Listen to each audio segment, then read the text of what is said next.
खर्चात अधिकारी फेल, 53 कोटी गेले परत. व्हीपीडीएचा फटका, अधिकाऱ्यांची उदासीनता कारणीभूत. शिक्षण बांधकाम ग्रामपंचायत अखर्चितमध्ये आघाडीवर. जिल्ह्यातील विकास कामांसाठी जिल्हा नियोजन समितीकडून मंजूर झालेला कोट्यवधी रुपयांचा निधी वेळेत खर्च न झाल्याने जिल्हा परिषदेचा सुमारे 53 कोटी 43,24,652 रुपयांचा निधी शासनाकडे परत गेला आहे.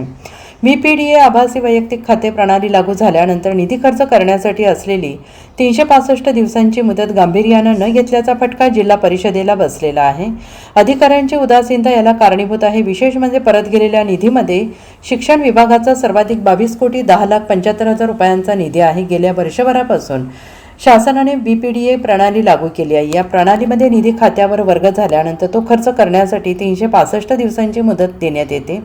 या कालावधीत निधीचा विनियोग झाला नाही तर अखर्चित रक्कम शासनाकडे परत जाते. यापूर्वी जिल्हा नियोजन समितीकडून प्राप्त निधी खर्च करण्यासाठी 2 वर्षांची मुदत होती. त्यानुसार निधी खर्चाचे नियोजन करण्याची अधिकाऱ्यांची पद्धत अंगवळणी पडली होती. मात्र व्हीपीडीए प्रणाली लागू झाल्यानंतर निधी खर्चाची कालमर्यादा कमी झाल्याने त्यानुसार नियोजन करणे आवश्यक होते. प्रत्यक्षात मात्र जुन्याच पद्धतीचे कामकाज सुरू राहिल्याने विविध विभागांकडील कोट्यवधी रुपयांचा निधी मुदतीत खर्च झाला नाही.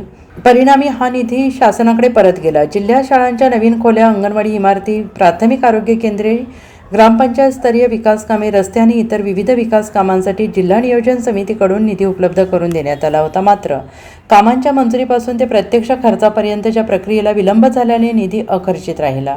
या प्रकरणात सुमारे 22 कोटी रुपयांचा अखर्चित निधी केवळ शिक्षण विभागाचा असल्याचं समोर आलेलं आहे. त्यानंतर बांधकाम विभागाचा 14 कोटी 32 लाख, ग्रामपंचायत विभागाचा 5 कोटी 82 लाख आणि समाज कल्याण विभागाचा 4 कोटी 34 लाख रुपयांचा निधी खर्च न केल्याने परत गेला आहे. Bureau report, SBN Marathi, Sangli.